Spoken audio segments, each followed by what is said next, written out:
nosso quinto painel desse segundo dia de evento Abrinte Nacional 2024. Esse tema é plataformas digitais, confiança no ambiente online e redesenho de responsabilidades. Convidamos para debater o tema senhor Sandro Mendonça, professor da ISCT Business School e Fellow Economist da Comissão Europeia. Por favor. Bem-vindo.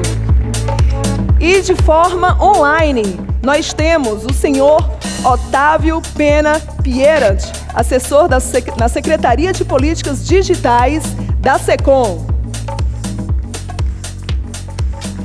Senhora, aqui presente, senhora Elaine da Silva, professora doutora de Relações Internacionais da PUC São Paulo. Bem-vinda. Senhora Cristiane Sanches, líder do Conselho de Administração da Abrinte. Bem-vinda. E para moderar, convidamos a senhora Natália Fodst, diretora de Programas Internacionais da Connect Humanity. Seja bem-vinda. Bom painel, a palavra está com vocês. Boa tarde a todas e todas. É um prazer estar aqui, agradeço muito o convite. É o segundo ano seguido que eu estou aqui, eu sei que esse evento aumenta a cada ano que passa. E é uma grande honra estar por aqui. É uma grande honra estar com esses colegas, alguns conheço há muitos anos. Oi, Otávio, tudo bom aí? Está me ouvindo a gente bem? Te ouvindo, Natália, te ouvindo bem. Ótimo. Esse painel é um painel muito importante, um painel que se relaciona com vários debates que estão sendo travados hoje em dia, não apenas no Brasil, mas em âmbito internacional. É um painel que ele toca em vários pontos de regulação, de concorrência, de política pública. É um painel que toca também em temas que são, por vezes, muito controversos, né? Mas acho que a gente tem aqui 50 minutos para tocar em alguns desses pontos e vai ser bem interessante. Vou começar com o Sandro, que tem uma experiência bastante forte na Europa, primeiro no regulador, mas agora também com alguns projetos junto à Comissão Europeia. E ele vai falar um pouco desse projeto e sobre como na União Europeia esse debate tem sido travado acerca do futuro das Big Techs, qual é o futuro das redes lá na Europa.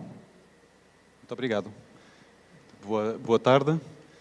Gostava de agradecer, para começar, à pessoa da Cristiane, a toda a Abrinte. É um privilégio estar em todo este movimento, que eu creio que faz muito bem à economia brasileira, à sociedade brasileira, à democracia brasileira, à inovação brasileira, e é um prazer estar neste painel com amigas e amigos que estão entrando numa matéria que paira um pouco por cima daquilo que é a indústria dos ISPs. Ora, como disseste, eu estive na regulação em Portugal e durante o meu tempo, entre 2018 a 2023, eu notei que havia aquela fatia no meio que eram as telecomunicações, mas boa parte da ação começou a estar antes nas infraestruturas e depois também nas camadas que assentam em cima das redes, naquilo que são as comunicações e os negócios e os serviços digitais.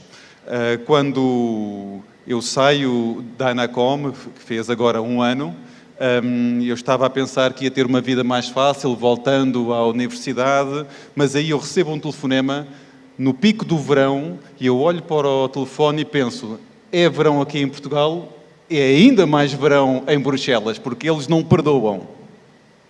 Nós ficamos com a fama, mas eles têm férias a sério. E então aí eu recebi um contacto para coordenar uma equipa que eu não conhecia, para liderar um projeto que eu não estava a pensar, com prazo impossível, porque havia algo que atormentava quem estava em Bruxelas e era a questão, todo o desafio das empresas digitais, aquelas que controlam os gargalos, que unem o potencial das redes com as necessidades das populações e das empresas.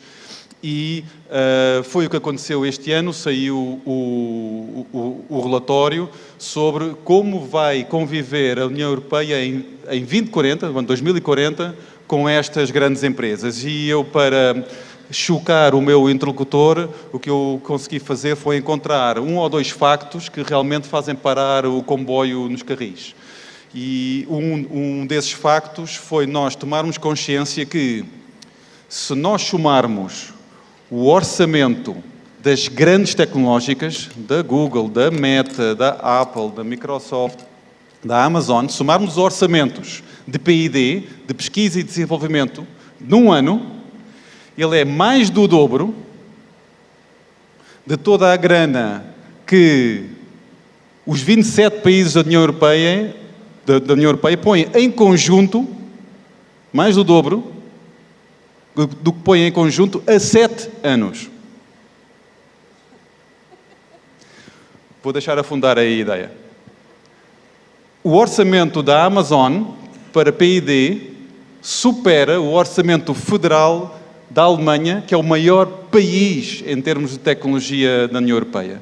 E aí eu consegui a atenção destes interlocutores lá em Bruxelas, que não se entendiam, que era saber quem é que seria realmente o promotor deste trabalho, se era a Direção-Geral mais virada para a inovação, se era a Direção-Geral mais virada para a conectividade.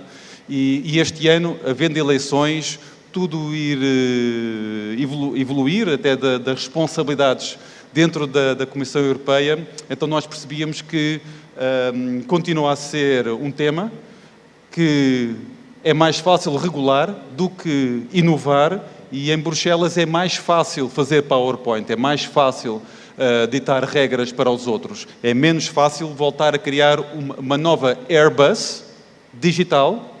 Isso foi feito nos tempos industriais, nos tempos analógicos, mas agora não há visão nem capacidade para, a partir daquilo que é uma pauta de ansiedade, criar uma pauta de produtividade.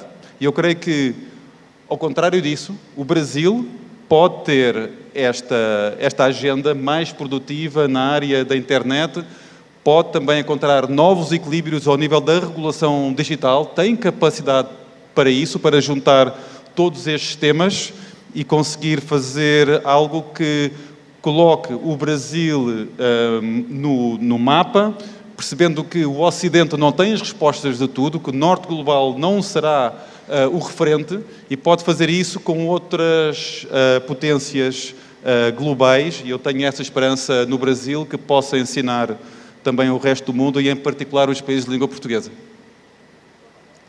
Obrigada, Sandra. Acho que esses números que você passou realmente ajudam a gente a ter a dimensão da complexidade do tema, né? E dos vários subtemas dentro desse, do papel das Big Techs hoje em dia, que a gente não vai ter nem possibilidade de tocar em todos aqui nesse painel. Mas a Elaine também tem uma visão bastante ampla do tema, porque ela também acompanha, sob a perspectiva jurídica, esse tipo de dinâmica, inclusive em âmbito internacional. Então, eu queria que você falasse isso, esse contexto internacional, Mercosul e a União Europeia, sobre sua análise nessa perspectiva, por favor. Obrigada, Natália. Eu gostaria de começar, obviamente, dando os parabéns à organização desse evento, na pessoa da professora Cristiane, que muito amavelmente me convidou para participar, mas eu preciso confessar que, quando ela me convidou para participar desse evento, eu não aceitei de pronto e parei um minutinho para pensar como que eu poderia colaborar com esse debate, porque eu venho do campo do direito econômico internacional, da discussão da regulamentação do comércio, e tenho acompanhado essa discussão mais de uma perspectiva cívica do que efetivamente de uma perspectiva de relações governamentais, como aconteceu em outros momentos.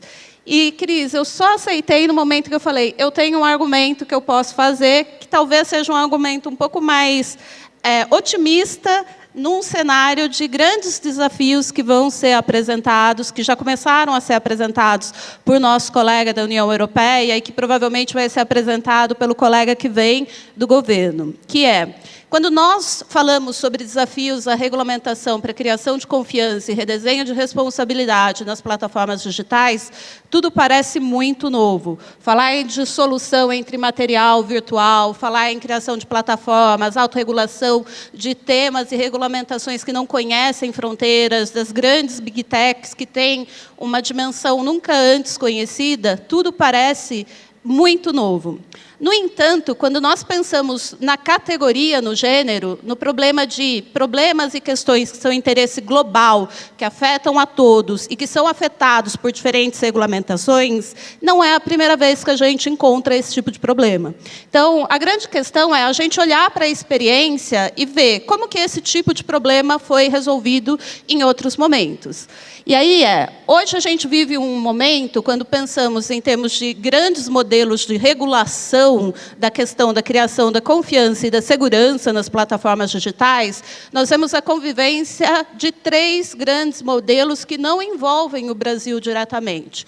O modelo dos Estados Unidos, que é baseado nesse liberalismo político, que deixa a autorregulamentação do setor, das empresas, a cargo das empresas. A convivência do modelo da União Europeia, que é baseado nessa perspectiva de direitos humanos e que vai surgir num terceiro momento, e um terceiro modelo sobre o qual a gente precisa falar, que é o modelo chinês, baseado na ideia de intervenção e controle o maior possível daquilo que é feito e que é realizado. Nenhum dos 3 modelos pode ser simplificado. Nenhum é puramente político, nenhum é puramente econômico. Todos têm as suas dimensões políticas e econômicas relevantes. Mas algo que é interessante a gente pensar é que todo debate sobre regulamentação setorial, autorregulação, só é possível, por um lado, porque a regulamentação estatal, pública, a percepção social de um problema só vem depois que o problema surge. Mas que, por outro lado, nesse cenário, o principal modelo inicial que foi difundido de regulação era justamente de não regulamentação, de não intervenção, que era o modelo dos Estados Unidos, e que deixava a cargo das próprias empresas, não só do próprio setor, a definição das normas e dos padrões que são colocados. Esse modelo só entra em crise, efetivamente, quando as próprias empresas que aplicam esse modelo e levam esse modelo para o mundo entram em crise e perdem o domínio do campo, como efetivamente a gente está testemunhando nesse momento, o movimento de ampliação de outras empresas com outros tipos de regulamentação. E o ponto é que muitas vezes a gente vê a tecnologia, a capacidade tecnológica, como independente da regulamentação. Mas a regulamentação também leva e fomenta o desenvolvimento da tecnologia. O que a gente vê é que o modelo chinês ele tem impactado o desenvolvimento das tecnologias, não só da experiência do usuário, e que na experiência e entrada e no embate, no confronto com essa experiência, a gente vai ter que debater com isso. Então, hoje a gente vive de frente a 3 grandes modelos. O Brasil não é o grande modelo e não precisa necessariamente adotar um deles. A gente tem uma experiência de seguir alguns modelos, como aconteceu para o caso da GDPR, que o Brasil incorporou, copiou a toque de caixa depois da adoção, justamente por aquilo que a gente chama de efeito Bruxelas, que as empresas afetadas vão levando tudo para a sua atuação e a sua ação em todos os territórios, e existe um efeito extraterritorial dessa regulamentação. Mas seguir ou copiar não é a única solução possível. Eu acho que num segundo momento, depois que a gente ouvir o governo e ouvir a experiência e a participação da professora Cris, seria o caso da gente começar a falar de alternativas nesse cenário de fragmentação e de disputa sobre qual é o modelo que efetivamente pode ser seguido. E eu espero contribuir com isso. Obrigada, Elaine. Acho que você tocou num ponto, essa questão do ex post ou ex ante. Eu acho que a gente está conversando há muitos anos, né, qual que é o melhor formato, mas hoje em dia tem uma consciência maior de que nem tudo dá para deixar para ex post, né? Acho que é uma das maiores diferenças ao longo dos anos em relação às plataformas, é isso. E também gostei que você tocou no ponto da fragmentação, que eu acho que é um assunto que também permeia tudo isso, né? Os modelos que a gente escolher vão levar a gente para maior ou menor fragmentação. Mas, enfim, Cris... Não, desculpa, Otávio. Porque Cris eu quero que, inclusive, responda algumas partes do Otávio. Otávio, você está numa secretaria que tem liderado vários desses debates sobre competência, sobre como as plataformas, em que medida as plataformas devem ser reguladas ou não. Conta para a gente, por favor, do papel da política pública, da delimitação de competências e, enfim, em poucos minutos o que você mais quiser tocar nessa primeira rodada, por favor. Então tá bom, Natália, eu quero começar agradecendo o convite da Abrinte, na sua pessoa, e fico feliz de poder participar dessa mesa. Eu vou abordar nessa minha primeira fala, vou abordar um pouco esse problema pela perspectiva aqui da Secretaria de Políticas Digitais, da Secretaria de Comunicação Social da Presidência, que é uma perspectiva de preocupação com a integridade da informação e a defesa de direitos relacionados à integridade da informação, também no campo da internet. E aí eu queria começar por consensos, né? A gente vive numa realidade de divergências, numa realidade muitas vezes turbulenta, mas eu queria que a gente começasse essa conversa tratando de alguns consensos que me parecem bastante claros, bastante nítidos, na fala, não sei se são consensos totais, mas enfim, na fala de grande parte dos agentes que fazem essa discussão hoje em dia. O primeiro deles é um consenso de que o problema da desinformação existe. Ele é real, ele é concreto, ele afeta políticas públicas, ele afeta direitos. Né? A gente tem vários exemplos disso. A gente tem desde aquela desinformação quase que folclórica, né? E aquela desinformação que efetivamente conduziu a resultados danosos e catastróficos em determinados segmentos da vida nacional. Cito, por exemplo, desinformação relacionada à política de vacinas e demais outras relacionadas na área de políticas à área de saúde. Né? Então, isso gera consequências para uma perspectiva de garantia de direitos da população. Então, é preciso tratar do problema da desinformação por essa perspectiva. É preciso enfrentar esse problema da desinformação para garantir o acesso à informação, o direito de acesso à informação por parte da população, ou seja, uma informação qualificada, assim como garantir a liberdade de expressão e assim como garantir uma série de outros direitos. Um segundo consenso, que também me parece bastante, enfim, disseminado, e é um consenso que vale para regimes democráticos de uma forma geral, é a necessidade de se garantir o pluralismo e a diversidade nos meios de comunicação, e isso vale também, obviamente, para as plataformas. Né? Muito antes da gente estar aqui hoje, cientistas políticos dos mais diversos matizes ideológicos, enfim, das mais diferentes linhas, já asseguravam ou já defendiam que o pluralismo está eminentemente ligado à democracia, à garantia de um sistema democrático forte.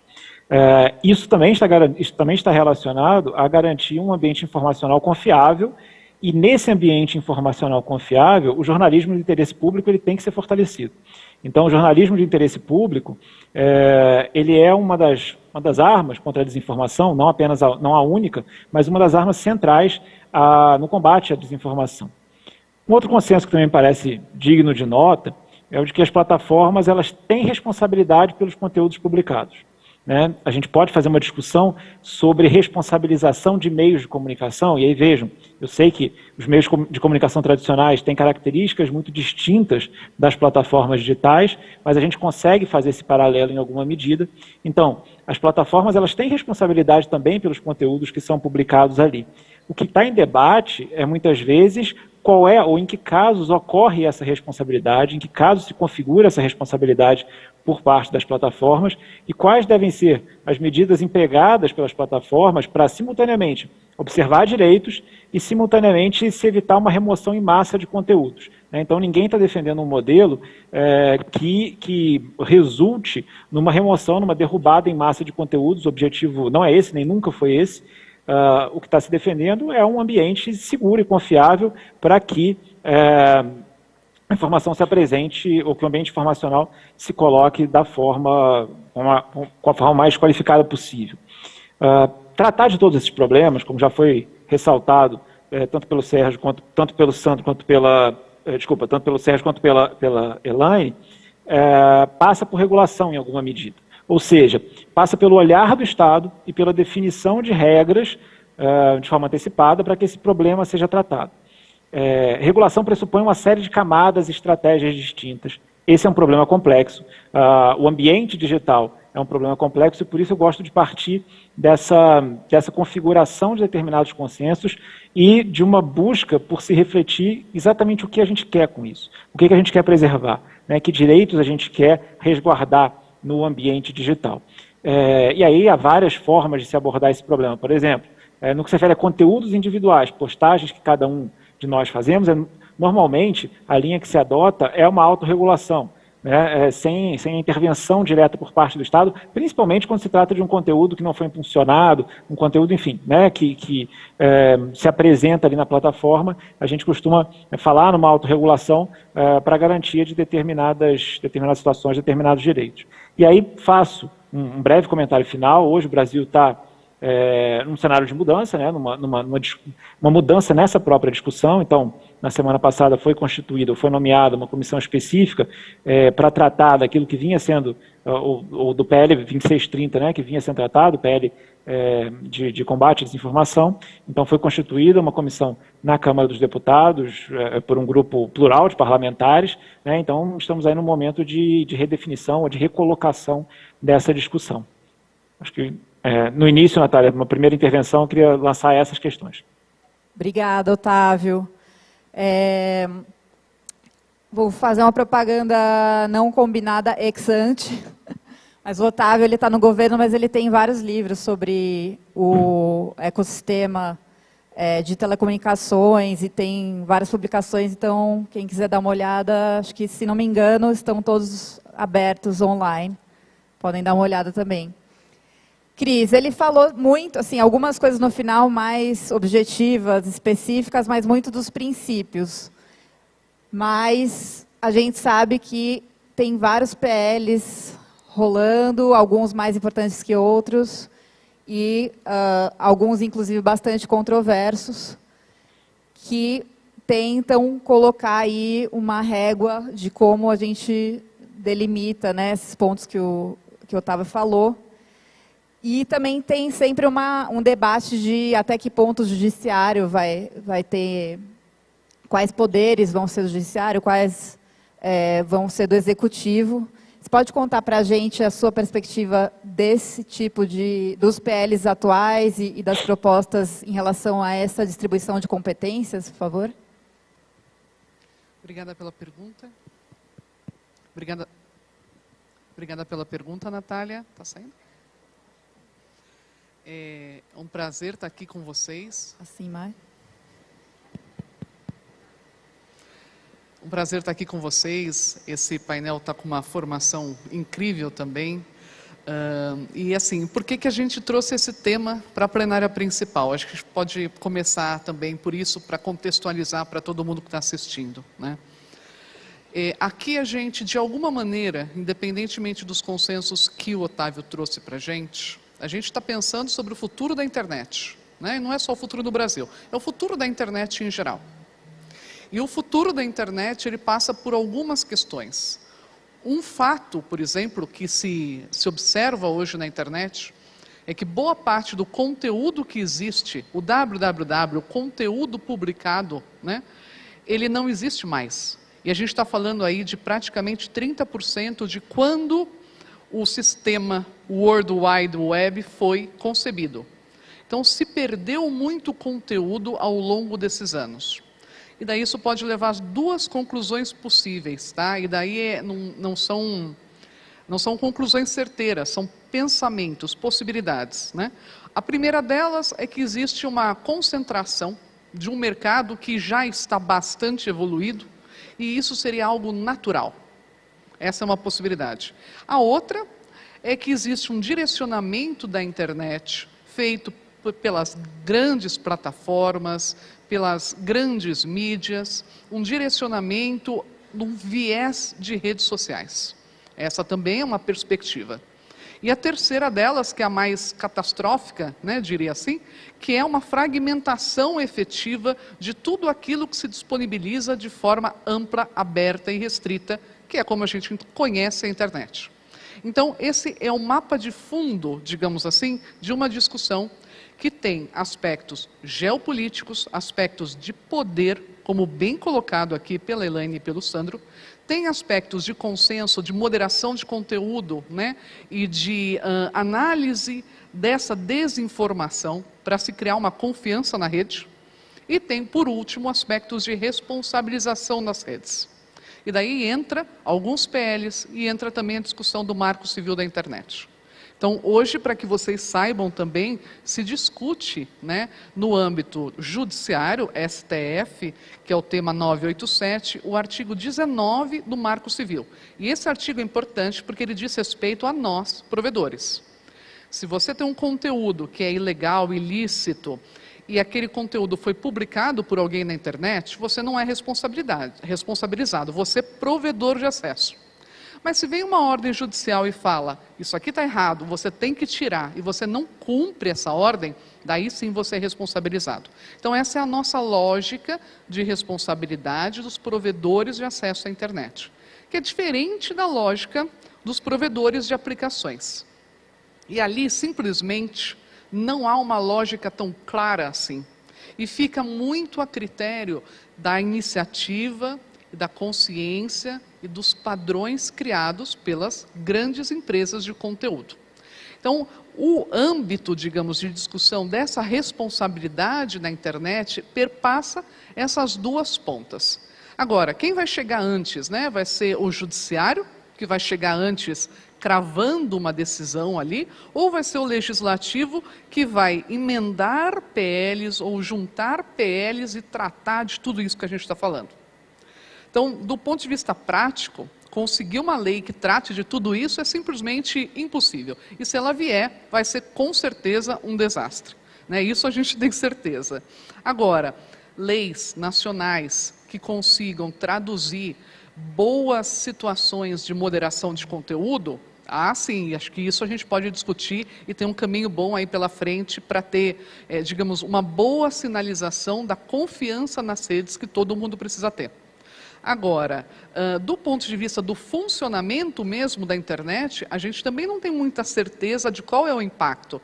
Existe toda uma discussão atual hoje sobre criptografia na própria internet e padronização de IPv6 com criptografia para que você tenha uma internet de confiança, atestada, digamos assim. Então, essa discussão também é um aspecto futuro aí que a gente tem que estar ciente, preparado, porque a gente está vendendo o serviço de acesso para o cliente. Aquilo é um caminho para se alcançar um conteúdo. E esse conteúdo a gente gostaria que fosse um conteúdo de muita qualidade, né? Então são todos esses aspectos aí, por isso que a gente trouxe esse painel para vocês. Eu tenho certeza que a gente sai daqui com mais dúvidas do que certezas, né? Mas é muito bacana ter essa oportunidade de discutir. Obrigada, Natália. Obrigada, Cris. É super interessante que você mencionou essa questão do artigo 19 do Marco Civil. Eu acabei de voltar do Pará e lá conversei com vários pequenos provedores que disseram que, em vários casos, delegados pedem o takedown sem ter a ordem judicial, o que é um problema, né? Então, a gente tem isso e que seja respeitado o que está posto ali na legislação e que é preciso ordem judicial, sim. Mas sobre... Acho que a gente está se aproximando do fim, mas ainda tem tempo aí para todo mundo fazer alguns comentários. O Sandro, acho que eu trabalhei para a organização do Tim Berners-Lee, que criou a web, né? Então, acho que muitas das coisas que a visão que ele tinha ali no começo da web, realmente ele não imaginar que muito da coisa ia ser, ao longo dos anos, focada em uma plataformização e aplicativos que acabam não sendo tão interoperáveis como ele visualizou no começo. Você tem comentários sobre essa questão geopolítica específica dessas empresas maiores, que a gente sempre acaba comentando serem... Como evoluiu essa discussão no âmbito europeu, né? Porque isso já tem... Eu vejo uma evolução ali dos discursos em relação a isso. Muito obrigado. Este ano entrou em atividade o resto que faltava dos dispositivos regulatórios, os novos dispositivos regulatórios na União Europeia. Por exemplo, em fevereiro entrou em linha o Digital Markets Act. E aí nós temos uma diretiva sobre os mercados digitais que, na prática, é uma regulação setorial, portanto, para os negócios de serviços digitais prestados por grandes empresas, que são empresas que conseguem ter o poder de intermediação significativo sobre todas as outras atividades económicas. Isso está a acontecer e isso implica que temos uma técnica que é híbrida entre a política de concorrência, que seria típica da CAGI, aqui, e uma abordagem que seria mais Anatel, daqui. E isso é o que acontece com este quadriculado do DMA, a Diretiva dos Mercados Digitais, mas depois há a Diretiva dos Serviços Digitais, porque este DMA surge muito de uma linha de iniciática daquilo que foi a regulação do comércio eletrónico, lá para trás. Enquanto o Digital Services Act é muito mais ligado às atividades culturais, muito mais ligados ao conteudismo, a tudo o que são direitos de expressão, e aí, por exemplo, há necessidade de designar um coordenador para esses serviços digitais e, em Portugal, há coisa de 2, 3 meses, isso acabou por recair sobre a Anacom, portanto, a instituição que é irmã da Anatel em Portugal. E esse tema, que está com a Anacom, que não tem experiência nos conteúdos, acaba por ser liderado pela Anacom, mas coadjuvada por uma instituição que é entidade para a regulação da comunicação social, que não tem equivalente aqui, e tem também ali outra ajuda que é dada pela Comissão para os dados privados e tudo isso, que também existe uma contraparte aqui nesse caso. Portanto, está a acontecer que em alguns países existe uma incorporação na Anatel desse país deste tema, dos serviços digitais, que já chega à camada mais sobre o que é que roda, o conteúdo que roda nas redes, e outros países existem outras instituições. Portanto, na Europa, enquanto nós temos uma matriz que é comum, as adaptações estão a ser orientadas à cultura do país e ao músculo institucional do país. Eu creio que se o Brasil tem que aprender alguma coisa, é que pode fazer também as coisas à sua maneira, que não há um modelo único, que é preciso albardar o burro à vontade do freguês, como nós dizemos na minha terrinha, em Portugal. Portanto, é possível adaptar e é, sobretudo, importante o Brasil pensar que precisa de um gladiador digital. Está na hora de pensar que é necessário ter forças para se conseguir opor a poderes que não são democráticos, que são estas empresas que estão orientadas a lucro, que são hierarquias, que têm sempre negócios com as Forças Armadas do país em que têm a sede, em que não é só na China, como disseste, e muito bem, que existe controle político, existe mais propaganda daquilo que são os países que precisam de exercer o seu convencimento das massas, e tipicamente Hollywood está no país com mais capacidade de parametrizar as nossas preferências, de nos convencer que temos liberdade, que temos democracia, mas na prática nós temos um sistema operativo que acaba por ser compatível com essas empresas digitais megapolistas e, portanto, é necessário reclamar a soberania. Para isso é necessário que haja uma coordenação interna que o Brasil possa conseguir fazer, e isso eu creio que o mundo está à espera. As soluções que o Brasil pode conseguir virão de um país que é um dos países mais populares do planeta, que é o Brasil, vai merecer atenção. A toda hora, em Genebra, quando nós temos reuniões da UIT, seja com a Anatel, seja com entidades como a Abrint, e aqui o Otávio sabe bem que foi servidor da Anatel, o Brasil é muito respeitado, as suas ideias fundem-se com outras e influencia. Portanto, eu creio que o Brasil deve exigir a si mesmo estar à altura daquilo que é capaz de ser. Com certeza, a gente tem esse protagonismo. E vai ser interessante ver como esses modelos são desenvolvidos aqui e para, inclusive, que sirva de referência, né, que a gente tenha como referência não apenas Estados Unidos e Europa, mas que a gente possa servir, inclusive, de referência para outros países. Infelizmente, nosso tempo está acabando e eu sei que você é acadêmica e é muito difícil falar sobre conceitos complexos em pouco tempo, mas quero passar para você agora, Elaine.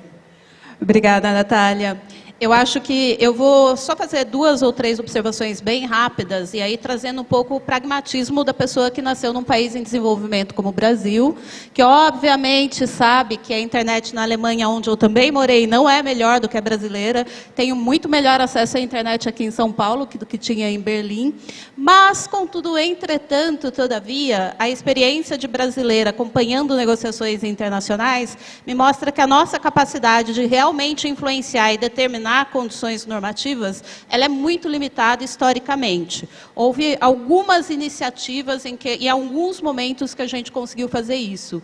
É perfeito, e eu acho que a gente tem que debater e disputar os parâmetros, e como a Cris falou de uma forma irretocável, quando a gente fala sobre isso, a gente está falando sobre modelo de internet, não está falando só sobre regulamentação no Brasil, e sobre a capacidade de determinar qual é o sentido que a gente vai e também qual é o custo que vai estar envolvido e as responsabilidades e os papéis que refletem percepções sociais que não são iguais no mundo todo. Então, em alguma medida, o que a gente precisa acompanhar é como compatibilizar um modelo que seja principalmente um piso. E aí a gente tem outras experiências no mundo em que isso ocorreu. Eu acho que a regulamentação econômica do pós-Segunda Guerra Mundial, sem querer puxar a sardinha para o meu lado, é um bom exemplo, a criação de um modelo que acabou trazendo características, compatibilizando características no modelo multilateral que permitia a coexistência de padrões mínimos com os quais todos se comunicassem. Pode ser pensado. Agora, qual a nossa capacidade de levar isso? A gente teve, a Cris acompanhou as discussões na Conferência Mundial da Unesco, ano passado, que é uma primeira tentativa de levar isso para frente. Tem as discussões da União Internacional de Telecomunicação, mas talvez elas não estejam recebendo tanta atenção justamente pelas características econômicas de organização do setor.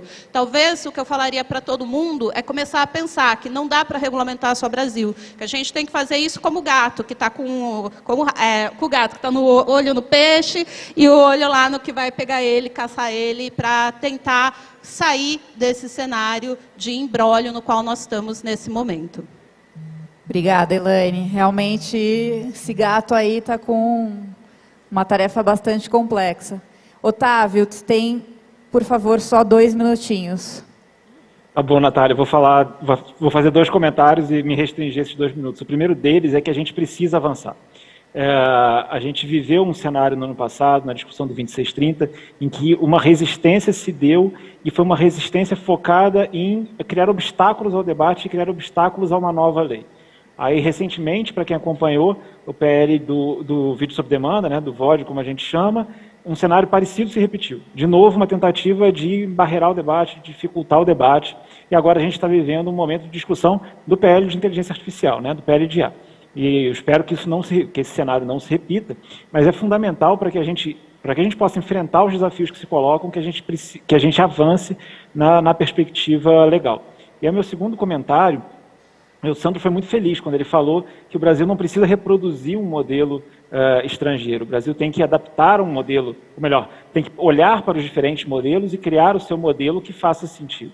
E aí o Brasil, eu concordo com o Sandro, eu sou servidor da Anatel, cedido para a presidência da República atualmente, mas a Anatel ela tem uma força de trabalho extremamente qualificada e ela tem uma presença decisiva em fóruns internacionais mesmo, foi citada a UIT. E falo da Anatel só porque a Anatel foi citada, mas na verdade a gente tem uma série de órgãos de excelência no Poder Executivo Federal que desempenham um ótimo papel no cenário internacional. Então é preciso olhar para os modelos lá de fora, tentar trazer um modelo, ou melhor, tentar criar um modelo brasileiro que faça sentido e dialogue, obviamente, com os parâmetros que estão colocados, sempre com o objetivo de se fortalecer a garantia de direitos no Brasil e se garantir um ambiente informacional qualificado para todas e todos.